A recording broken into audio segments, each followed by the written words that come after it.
Shalom. Puji Tuhan, mari bersama kita membuka Alkitab kita di dalam 1 Korintus pasal yang ke-11. 1 Korintus pasal yang ke-11 ayat yang ke-17 mulai. 1 Korintus pasal yang ke-11 ayat yang ke-17 mulai. Dalam peraturan-peraturan yang berikut aku tidak dapat memuji kamu sebab pertemuan-pertemuanmu tidak mendatangkan kebaikan, tetapi mendatangkan keburukan. Sebab pertama-tama aku mendengar bahwa apabila kamu berkumpul sebagai jemaat, ada perpecahan di antara kamu, dan hal itu sedikit banyak aku percaya. Sebab di antara kamu harus ada perpecahan supaya nyata nanti siapakah di antara kamu yang tahan uji. Apabila kamu berkumpul, kamu bukanlah berkumpul untuk makan perjamuan Tuhan. Sebab pada perjamuan itu tiap-tiap orang memakan dahulu makanannya sendiri, sehingga yang seorang lapar dan yang lain mabuk. Apakah kamu tidak mempunyai rumah sendiri untuk makan dan minum? Atau maukah kamu menghinakan jemaat Allah dan memalukan orang-orang yang tidak mempunyai apa-apa? Apakah yang kukatakan kepada kamu, memuji kamu? Dalam hal ini aku tidak memuji. Nah, kita berhenti sampai sini dulu. Bahwa ayat-ayat yang kita baca ini berbicara tentang perjamuan yang dilakukan di tengah-tengah umat Allah. Dan ini mengacu kepada perjamuan kasih, ya.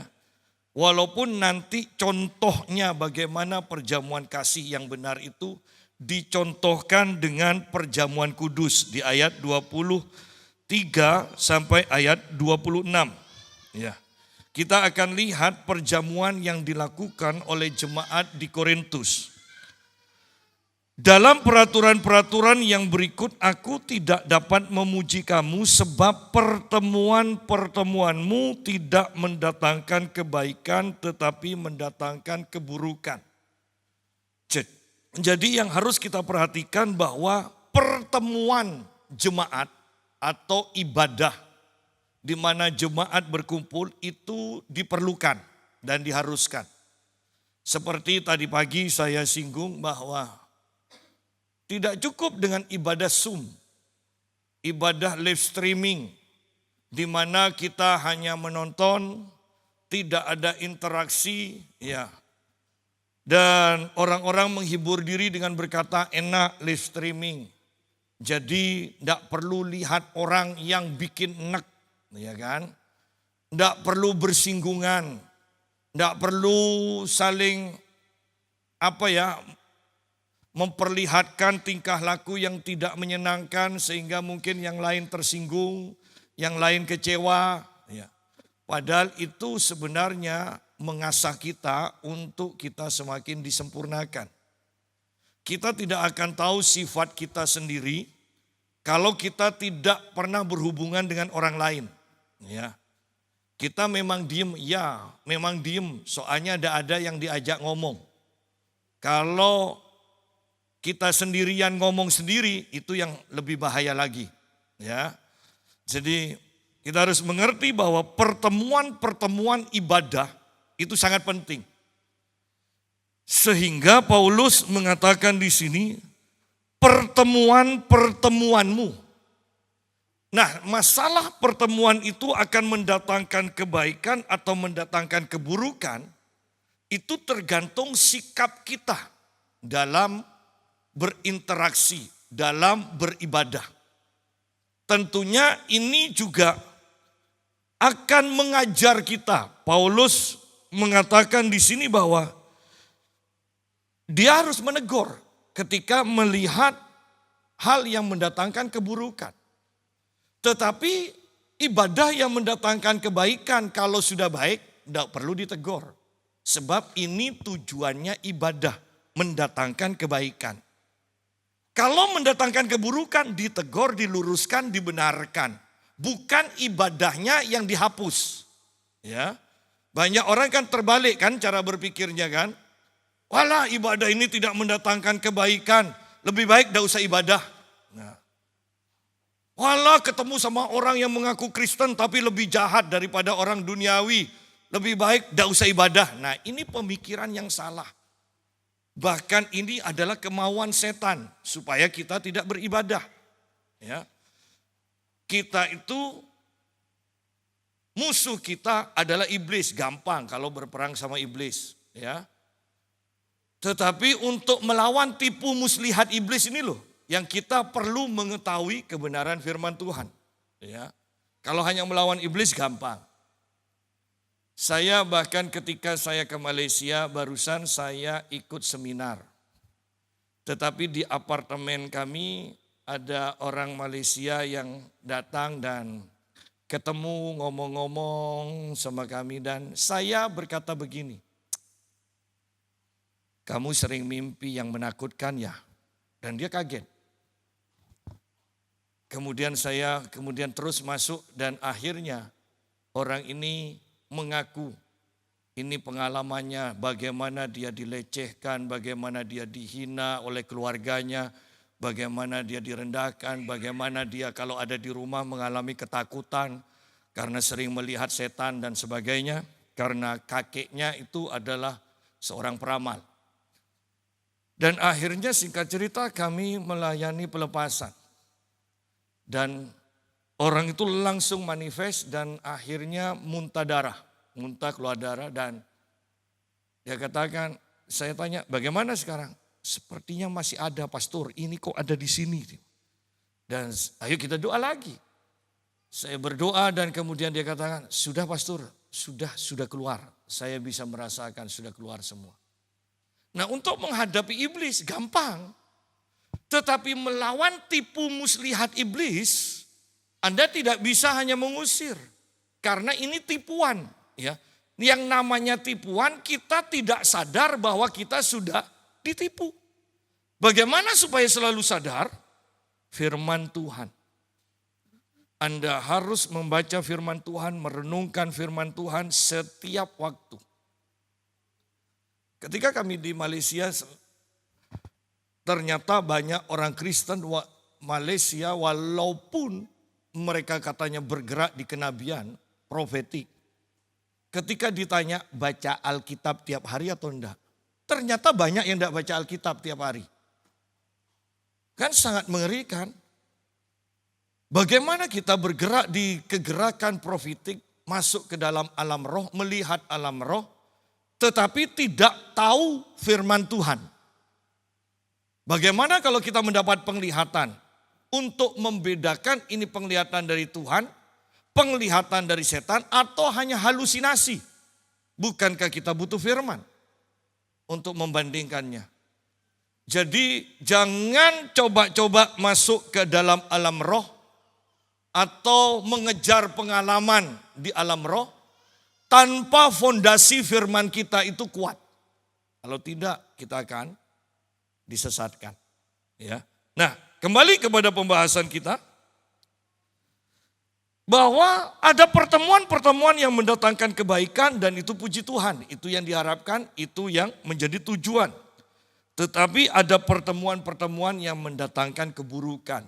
Ini harus ditegur, ini harus diluruskan. Bukan pertemuan-pertemuannya yang dibubarkan. Ya. Nah, ayat yang ke-18. Sebab pertama-tama aku mendengar bahwa apabila kamu berkumpul sebagai jemaat, ada perpecahan di antara kamu. Dan hal itu sedikit banyak aku percaya. Sebab di antara kamu harus ada perpecahan. Nah, perpecahan itu tidak baik. Tetapi Paulus katakan, tetapi perpecahan itu harus. Dalam bidang apa?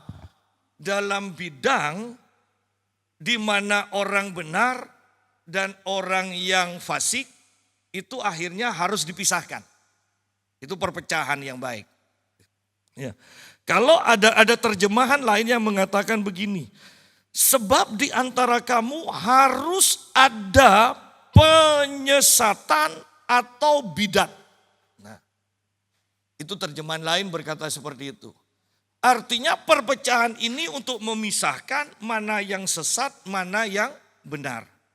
Perpecahan ini harus terjadi, perpecahan yang benar harus terjadi untuk memisahkan yang bidat dan yang benar. Ya. Dalam setiap pertemuan itu kan tidak sama semua. Bahkan dalam kekristenan pun tidak sama. Gereja-gereja tidak semuanya sama. Banyak perbedaan-perbedaan. Oleh karena itu saya selalu menegaskan betapa pentingnya kita itu beribadah di satu gereja, di satu tempat. Supaya kita tidak bingung. Karena sama-sama gereja, tetapi bayangkan satu mengajarkan bahasa roh, yang lain mengatakan bahasa roh dari setan. Satu mengajarkan baptisan harus diselamkan, yang lain mengajarkan cukup dipercik. Yang lain lagi mengatakan cukup dikibarkan bendera di atasnya. Ya. Nah bayangkan kalau kita pergi ke 3 gereja yang modelnya yang seperti ini, yang berbeda-beda. Bukan iman kita bahas soal benar salahnya ya. Tetapi bukankah kita akan mengalami kebingungan. Yang benar ini yang mana? Ya. Karena semuanya pasti mengaku benar. Ya. Oleh karena itu betapa baiknya ketika kita itu diam di satu gereja, bertumbuh di satu gereja, sehingga kita tidak bingung. Ya, kita tidak bingung. Sebab di antara kamu harus ada perpecahan. Perpecahan supaya nyata nanti siapakah di antara kamu yang tahan uji. Ada yang tahan uji, ada yang tidak tahan uji. Ada yang sesat, ada yang benar. Ada yang bidat, ada yang benar. Itu akan nyata nantinya. Bahkan Yesus pun mengatakan pada akhirnya. Ilalang dan gandum itu akan kelihatan bedanya dan akan dipisahkan. Ya. Jadi jangan heran, jangan kecewa, jangan kepahitan ketika melihat ada jemaat yang selalu hidup di dalam dosa. Biarkan, nanti lama-lama orang itu tidak betah kok. Alkitab katakan dalam kitab Mazmur, orang fasik tidak akan tahan dalam kumpulan orang benar. Kenapa? Cara ngomongnya aja beda. Yang satu semangat kalau ngomong pornografi, yang lain katakan jangan ngomong gitu, itu dosa. Nah, kan omongannya aja sudah tidak klop. Bagaimana bisa ngumpul? Otomatis lama-kelamaan ini akan terpisah dengan sendirinya. Ilalang dan gandum akan kelihatan dan pada akhirnya si petani akan memisahkan. Jadi pertemuan ibadah itu betapa pentingnya. Anda bahkan dalam ibadah Anda akan melihat firman-Nya sama, nyanyi-nyanyian yang sama, jam ibadahnya sama. Tetapi Anda akan melihat ada yang tidak bertumbuh, ada yang bertumbuh sedang, ada yang begitu pesatnya pertumbuhan kerohaniannya. Ya. Nah, ayat yang ke-20 mengatakan, apabila kamu berkumpul, kamu bukanlah berkumpul untuk makan perjamuan Tuhan. Ya. Sebab pada perjamuan itu tiap-tiap orang memakan dahulu makanannya sendiri. Sehingga yang seorang lapar dan yang lain mabuk. Ya. Apakah kamu tidak mempunyai rumah sendiri untuk makan dan minum? Atau maukah kamu menghinakan jemaat Allah dan memalukan orang-orang yang tidak mempunyai apa-apa? Apakah yang kukatakan kepada kamu, memuji kamu? Dalam hal ini aku tidak memuji.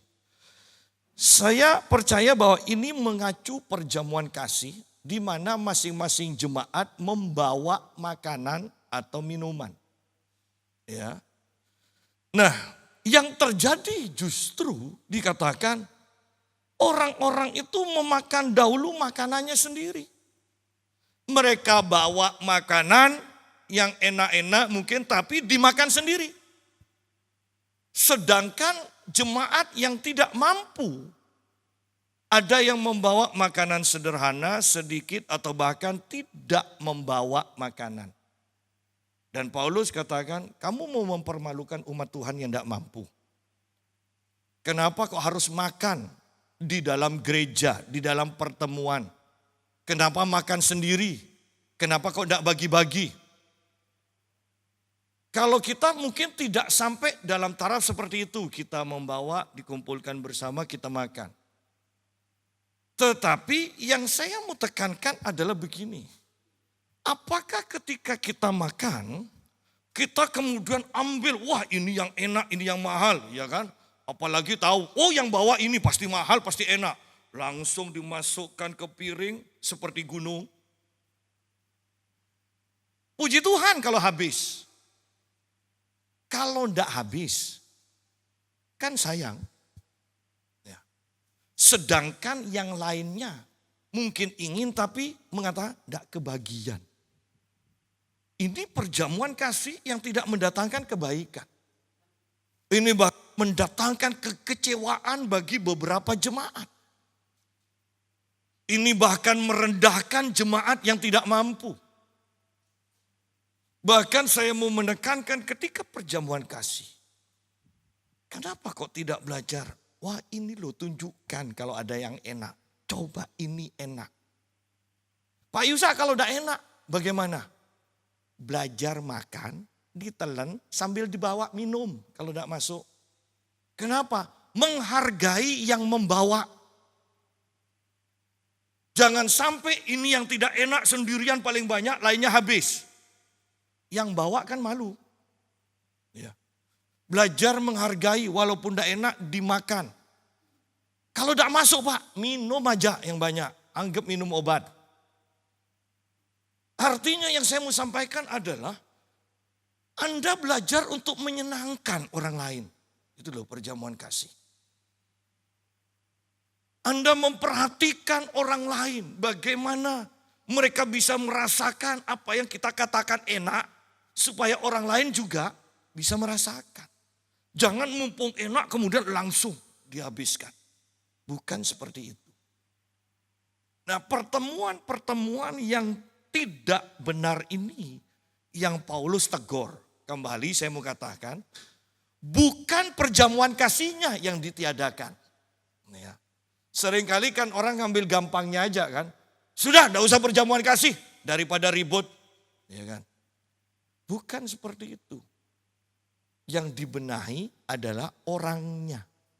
Ibadahnya, acara ibadahnya itu jangan dihilangkan. Ya. Bahkan Paulus katakan begini. Alangkah baiknya kalau orang-orang itu makan terlebih dahulu di rumahnya. Jangan karena ada perjamuan kasih, siang saya tidak makan. Sekalian nanti aja sore. Itu buas loh kalau seperti itu nanti. Ya. Anda tidak akan sempat ngomong-ngomong nantinya. Kan perjamuan kasih itu sambil makan sambil ngomong kan. Kalau sudah kelaparan dari rumah acara perjamuan kasih. Apalagi yang khotbah Pak Yusa. Kan panjang kan nanti kan. Anda bisa bayangkan orang lapar, kelaparan. Dan di hadapannya ada makanan. Itu pasti nunduk terus.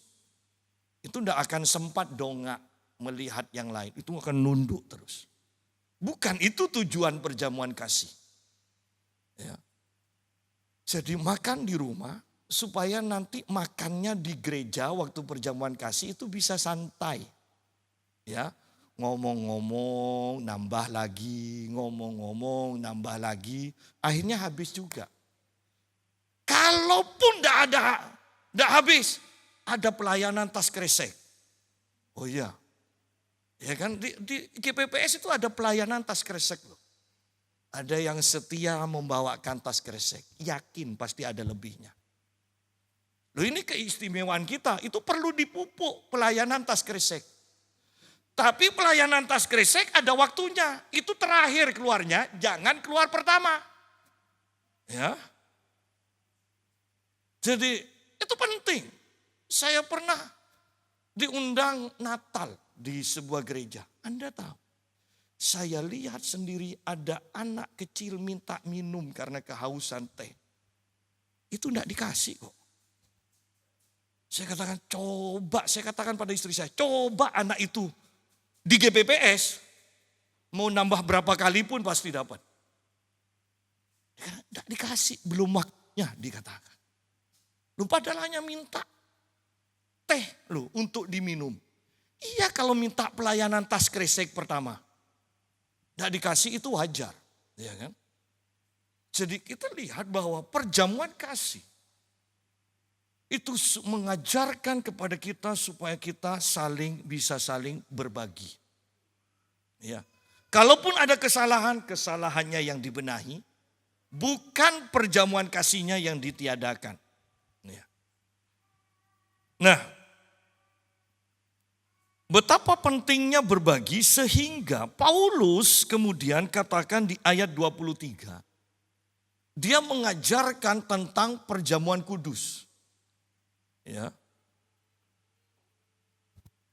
Sebab apa yang telah kuteruskan kepadamu, telah aku terima dari Tuhan, yaitu bahwa Tuhan Yesus pada malam waktu ia diserahkan mengambil roti, dan sesudah itu ia mengucap syukur atasnya. Ia memecah-mecahkannya dan berkata, inilah tubuhku yang diserahkan bagi kamu. Perbuatlah ini menjadi peringatan akan aku. Demikian juga ia mengambil cawan sesudah makan lalu berkata, cawan ini adalah perjanjian baru yang dimeteraikan oleh darahku. Perbuatlah ini setiap kali kamu meminumnya menjadi peringatan akan aku. Sama-sama di sini dikatakan roti dipecah-pecahkan diberikan kepada para murid. Darah Yesus ditumpahkan untuk pengampunan dosa. Jadi bahkan dalam perjamuan kasih dasarnya adalah memberi seperti perjamuan kudus ini. Ingat ini, jadikan peringatan bahwa aku memberi. Oleh karena itu kehidupan kekristenan tidak akan luput dengan memberi. Ya. Jadi perhatikan sungguh-sungguh di sini bahwa perjamuan kasih itu dilandasi oleh perjamuan kudus. Bagaimana Yesus memberi? Perjamuan kasih pun demikian. Bukan dengan prinsip, nanti perjamuan kasih aku akan makan sebanyak-banyaknya. Aku akan bawa pulang sebanyak-banyak. Bukan seperti itu. Tapi kita harus memikirkan apa yang bisa aku bawa. Kira-kira kalau aku bawa makanan ini orang yang memakannya bisa senang atau enggak. Bisa menikmati atau enggak. Nah itu seharusnya yang menjadi hati kita. Bukan seperti tukar menukar kado nantinya. Aku bawa kue yang harganya 2.000. Nanti aku bawa pulang kue yang harganya 10.000. Loh bukan seperti itu. Ya, bukan seperti itu. Dasarnya adalah kasih. Dasarnya adalah ingin melihat orang lain itu senang ketawa ketika menikmati. Nah, kembali kepada pembahasan kita di sini tentang perjamuan kudus.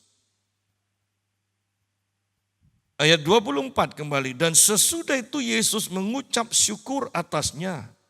Ia memecah-mecahkannya dan berkata, inilah tubuhku yang diserahkan bagi kamu. Perbuatlah ini menjadi peringatan akan aku. Demikian juga ia mengambil cawan sesudah makan lalu berkata, cawan ini adalah perjanjian baru yang dimeteraikan oleh darahku. Perbuatlah ini setiap kali kamu meminumnya menjadi peringatan akan aku. Sebab setiap kali kamu makan roti ini dan minum cawan ini, kamu memberitakan kematian Tuhan sampai ia datang. Jadi setiap orang akan bertanya nantinya, kenapa? Apa artinya perjamuan kudus? Maka kita bisa menjelaskan, kan mereka yang tanya. Kita hanya menjelaskan, bukan kristenisasi. Kita hanya menjelaskan. Dan ini adalah yang terpenting Paulus katakan. Yaitu tentang kematian Yesus, dikubur 3 hari, dan tentang kebangkitan. Oleh karena itu perjamuan kudus ini dikatakan, kalau kamu melakukan, kamu itu sama dengan memberitakan kematian Tuhan sampai Ia datang. Jadi jangan sampai perjamuan kudus itu dilewatkan. Ya. Perjamuan kudus mengajar kita, dan Yesus katakan, ingat bahwa aku sudah memberi. Aku sudah memberi hidupku. Ya. Aku sudah membagi-bagikan tubuhku. Aku sudah mencurahkan darahku untuk pengampunan dosamu. Itu harus diingatkan terus, harus diingatkan terus. Bahkan beberapa gereja sekarang, setiap ibadah ada perjamuan kudus. Ada baiknya dan itu sesuai dengan Alkitab. Ya. Kenapa gereja-gereja banyak juga yang menjalankan hanya sebulan sekali? Supaya tidak menjadi kebiasaan.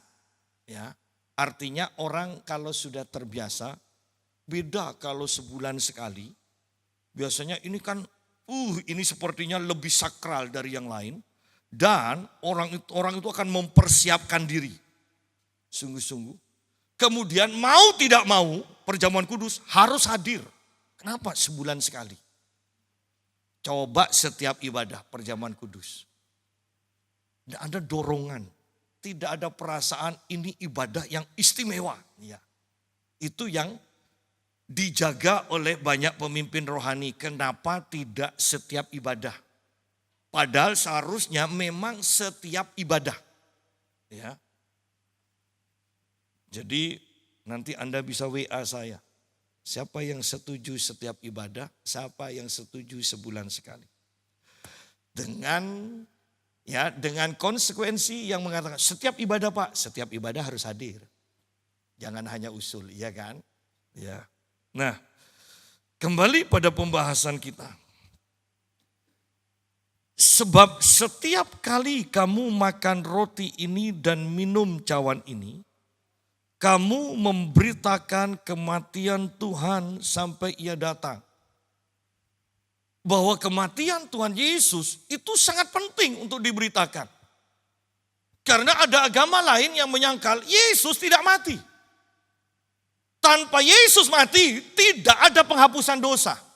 Tidak ada penebusan. Sehingga kalau Yesus tidak mati, selamanya orang-orang akan berusaha mendapatkan keselamatan dengan kekuatan, dengan usahanya sendiri. Sudahlah, secara logika saja. Mau sehebat apapun orang mencari Tuhan, tidak akan ketemu. Kita mau sembunyi bagaimanapun kalau Tuhan yang cari kita, pasti ketemu. Ya. Bahkan sejahat Paulus saja, ketika ketemu sama Tuhan, langsung dia berubah. Itulah Tuhan. Nah, sekarang kita lihat di sini bahwa ketika kita melakukan perjamuan kudus dikatakan, maka kita memberitakan kematian Tuhan. Jadi kita harus mengerti di sini bahwa tidak semua orang bisa menerima perjamuan kudus. Hanya orang yang sudah dibaptis, hanya anak-anak yang sudah dibaptis yang mengerti arti perjamuan kudus. Ya. Karena setiap kita yang melakukan perjamuan kudus harus mengakui tubuh Yesus yang dipecah-pecahkan. Kalau sampai kita hanya melakukan perjamuan kudus tanpa mengakui tubuh Yesus yang dipecah-pecahkan dan darahnya yang ditumpahkan, maka ada konsekuensi. Ya. Ada konsekuensinya. Bahaya bagi orang yang melakukannya. Banyak orang Kristen tidak mengerti. Di sini ayat 27 kita lihat. Jadi barang siapa dengan cara yang tidak layak makan roti atau minum cawan Tuhan, ia berdosa terhadap tubuh dan darah Tuhan. Lihat di sini. Yang pertama di sini dikatakan kalau kita dengan cara yang tidak layak. Bagaimana dengan cara yang dimaksud dengan cara tidak layak? Makan roti dan minum anggur itu tanpa mengakui bahwa itu adalah tubuh dan darah Yesus, maka sebenarnya kita melakukan yang tidak layak. Dan kalau kita melakukan yang tidak layak di hadapan Tuhan, dikatakan ia berdosa terhadap tubuh dan darah Tuhan. Sederhananya saja, ia berdosa kepada Tuhan.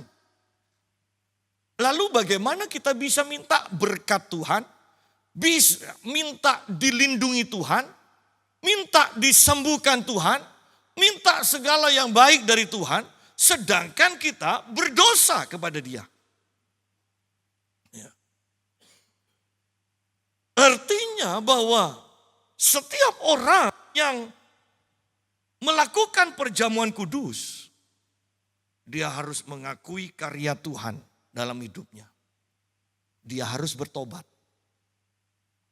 Karena tidak mungkin kita mengakui tubuh dan darah Yesus tanpa pertobatan. Kita harus bertobat. Kita harus mengaku sungguh-sungguh akan semua dosa kita. Baru kita dipandang layak ketika kita melakukan perjamuan kudus ini. Kita tidak berdosa kepada Tuhan. Ayat yang ke-28. Karena itu hendaklah tiap-tiap orang menguji dirinya sendiri. Baru sesudah itu ia makan roti dan minum dari cawan itu. Menguji dirinya sendiri. Artinya bahwa dia harus menyelidiki dirinya. Hari ini melakukan dosa atau tidak. Ya, ada kesalahan atau tidak. Ada kebencian atau tidak. Ada kekecewaan atau tidak. Ada kepahitan atau tidak. Menipu orang atau tidak. Mengecewakan orang atau tidak. Itu menyelidiki diri.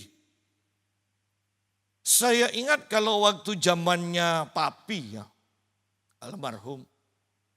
Itu bahkan saya sering mendengar jemaat pun kalau sudah mau perjamuan kudus. Itu ada yang sampai puasa loh kalau mau perjamuan kudus. Bukan hanya sekedar doa. Kalau hanya doa itu sudah dari zamannya Om Isa saya sudah mendengar. Mau perjamuan kudus, persiapkan diri yang benar, doa sungguh-sungguh ya. Bahkan sampai berpuasa. Seringkali sekarang hal itu hilang. Bahkan lebih lagi ada orang-orang yang menganggap alah hanya perjamuan kudus sama aja. Tidak menghargai. Dan tahukah Anda bahwa sikap seperti ini sebenarnya mendatangkan kutuk bagi dirinya. Oleh karena itu banyak orang yang merasa heran. Aku ini sudah ibadah. Sudah melakukan ini. Tapi kenapa kok masih mengalami yang seperti ini yang tidak diinginkan? Jangan-jangan. Ya, jangan-jangan. Salah satu penyebabnya. Salah satu loh. Masih ada yang lain. Kita tidak menghormati perjamuan kudus. Kita tidak makan dan minum perjamuan kudus secara layak. Kita tidak menyelidiki diri kita sendiri. Apakah masih ada dosa? Apakah hari ini aku melakukan dosa? Apakah ada orang yang masih kecewa, marah kepadaku? Dan aku belum mendatangi mereka. Ingat Tuhan Yesus berkata kalau kita mau beribadah, kita ingat saudara kita yang kecewa pada kita, ya, bukan kita loh, ya, bukan kita yang kecewa, orang lain kecewa pada kita karena perbuatan kita. Tinggalkan persembahanmu, cari orang itu, berdamai terlebih dahulu, baru engkau mulai beribadah lagi. Jadi betapa pentingnya bahwa ketika kita mau melakukan perjamuan kudus, yang pertama kita harus mengakui tubuh dan darah Yesus. Artinya kita mengakui bahwa Yesus sudah mati bagi kita untuk menebus kita. Yang kedua, menyelidiki diri kita sendiri. Apakah kita sudah layak?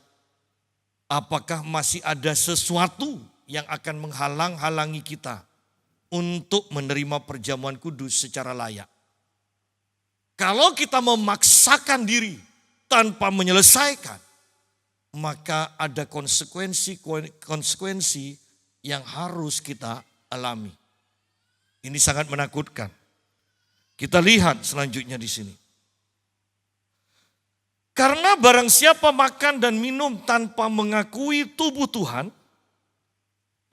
kalau perlu saya tambahkan, dan bahkan tidak menyelidiki dirinya, ia mendatangkan hukuman atas dirinya.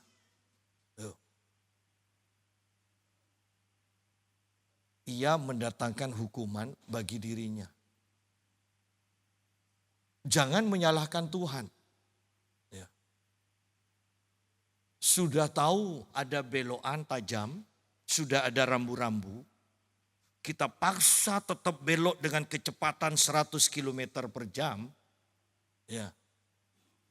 Kemudian kalau kita kepleset, ya kecelakaan, atau mungkin nabrak, kemudian kita mau katakan, seharusnya kan buat jalan seharusnya lurus, jangan ada tikungan tajam seperti ini. Kan tidak bisa seperti itu. Itu konsekuensi kita melanggar peraturan itu. Ya. Jadi di sini pun sama. Karena barang siapa makan dan minum tanpa mengakui tubuh Tuhan, ia mendatangkan hukuman atas dirinya. Yang jelas bagaimana hukumannya, di sini dikatakan sebab itu banyak di antara kamu yang lemah dan sakit, dan tidak sedikit yang meninggal. Artinya meninggal sebelum waktunya. Artinya umur manusia itu kan 70 sampai 80 tahun. Kok banyak yang mati umur 30 tahun sudah mati. Umur 40 tahun sudah mati. Ya. Alkitab katakan oleh bilur-bilur Tuhan Yesus, engkau sudah disembuhkan. Tapi kok banyak yang sakit. Alkitab berkata, Yesus memikul segala kelemahan kita. Tetapi kok masih banyak yang lemah. Dan saya percaya sesuai dengan firman ini, salah satu penyebabnya adalah kita memakan, minum perjamuan kudus dengan sikap yang tidak layak. Dengan kita masih hidup dalam dosa. Kita tidak hidup dalam pertobatan, kita tidak menyelidiki diri. Sebaliknya ketika kita mengakui tubuh dan darah Yesus, kita mengkoreksi diri, menyelidiki diri kita sungguh-sungguh.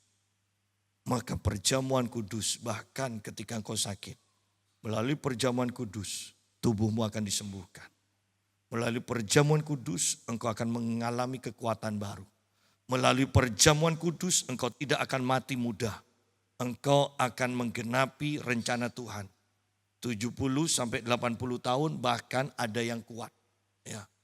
Kalau sudah melebihi 70 tahun, kebanggaannya adalah penderitaannya.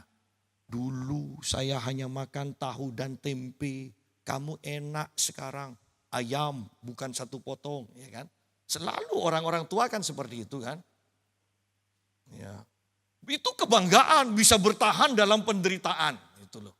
Ya, sekarang kan anak-anak tinggal enaknya aja, ya, tinggal enaknya aja. Tetapi anak-anak tidak mau kalah. Walah, papa, mama, engkau kuno, ya. Kalau tidak ada yang kuno, engkau tidak sampai sekarang, ya kan? Kan gitu aja. Kalau tidak ada yang kuno, tidak sampai sekarang pasti.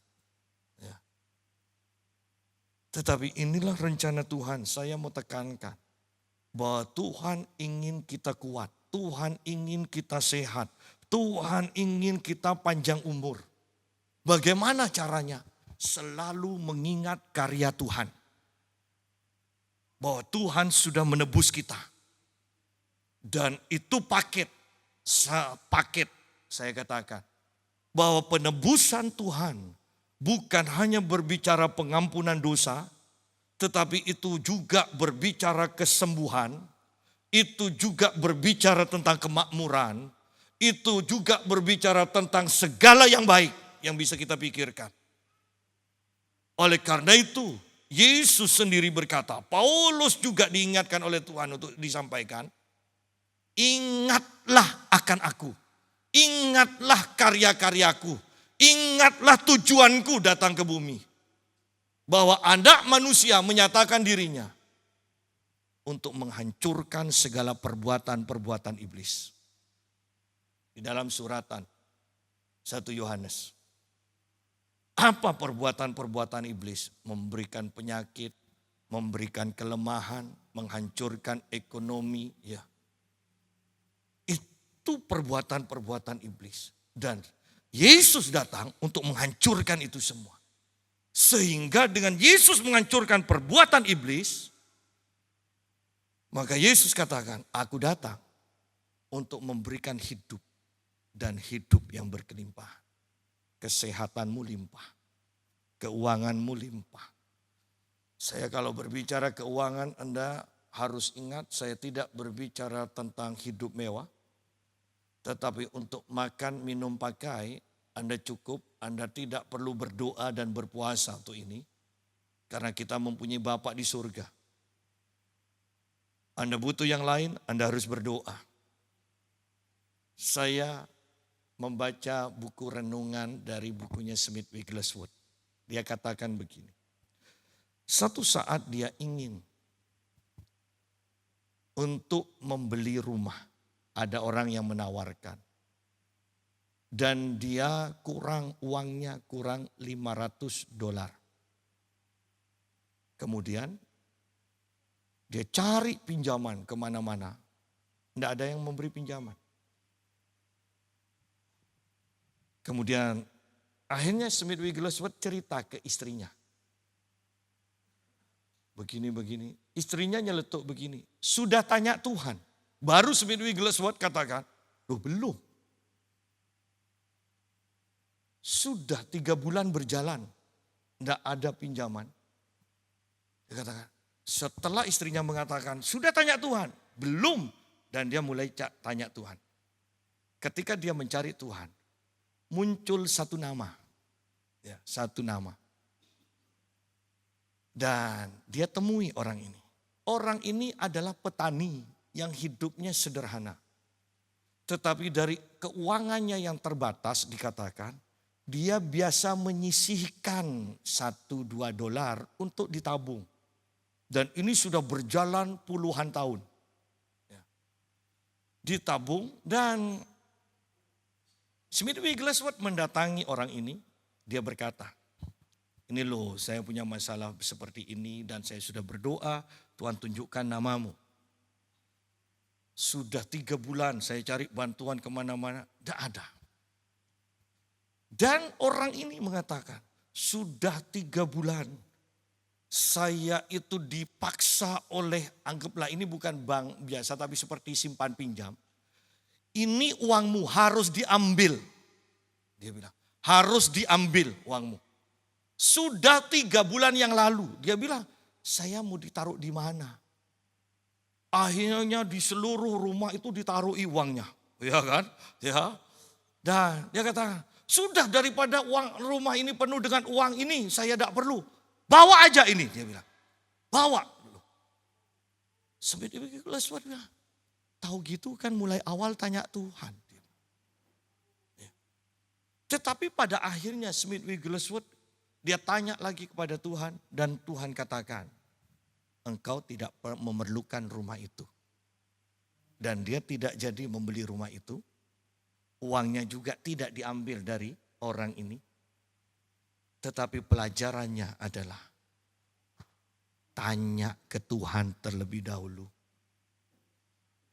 sebelum melakukan tindakan. Oleh karena itu kembali di sini juga Yesus berkata, ingat aku. ingat aku melalui perjamuan kudus. Apapun masalahmu, ingat Tuhan terlebih dahulu. Perjamuan kudus ini, setiap kita melakukannya, membawa ingatan kita bahwa Tuhan sudah mengerjakan semuanya bagi kita. Bahwa Tuhan menyediakan semuanya bagi kita.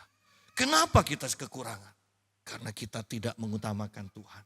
Kita tidak pernah bertanya kepada Tuhan. Kenapa kita sakit dan tidak disembuhkan? Karena kita tidak pernah bertanya kepada Tuhan. Kenapa umur kita pendek? Karena kita tidak pernah bertanya pada Tuhan. Kenapa keturunan-keturunan dari keluargaku umurnya pendek semua? Kita tidak pernah bertanya. Kita hanya mungkin, wah kita harus olahraga. Kalau itu ada penyebab khusus, Anda mau olahraga, Anda mau jaga makan, tetap aja pendek umur. Apalagi kalau karena dosa. Tidak menghargai perjamuan kudus. Tidak menghargai pengorbanan Yesus.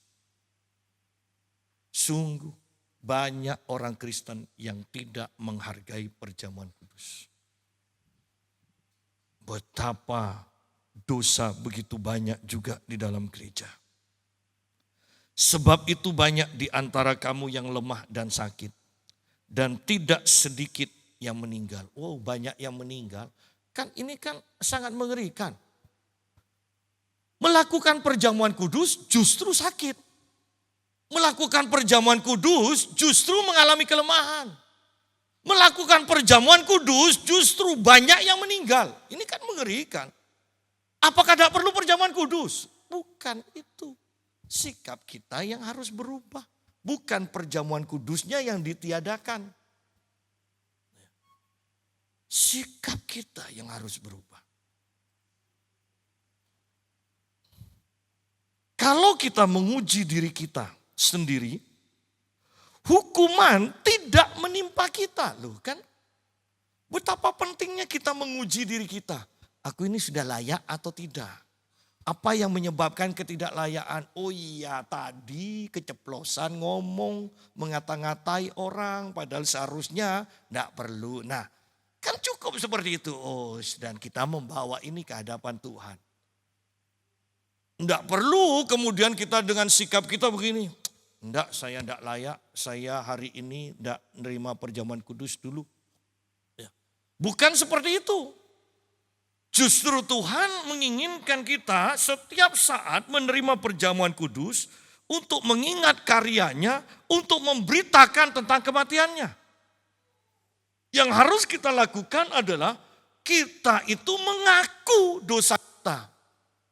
Baru setelah itu menerima perjamuan kudus. Sehingga tubuh kita pun dikuatkan, tubuh kita yang sakit disembuhkan, umur kita diperpanjang. Sebab pengetahuan, tetapi ayat 32, tetapi kalau kita menerima hukuman dari Tuhan, kita dididik supaya kita tidak akan dihukum bersama-sama dengan dunia. Karena itu saudara-saudara, jika kamu berkumpul untuk makan, nantikanlah olehmu seorang akan yang lain. Kalau ada orang yang lapar, ini kembali ke perjamuan kasih. Ayat 32 mengatakan, tetapi kalau kita menerima hukuman dari Tuhan, kita dididik supaya kita tidak akan dihukum bersama-sama dengan dunia. Artinya begini, baiklah kita tidak menyelidiki diri kita, kemudian kita menerima perjamuan kudus, menyebabkan kita mengalami kelemahan, menyebabkan kita sakit. Ya. Tetapi cepat-cepatlah sadar dan bertobat. Iya sakit tapi pasti disembuhkan.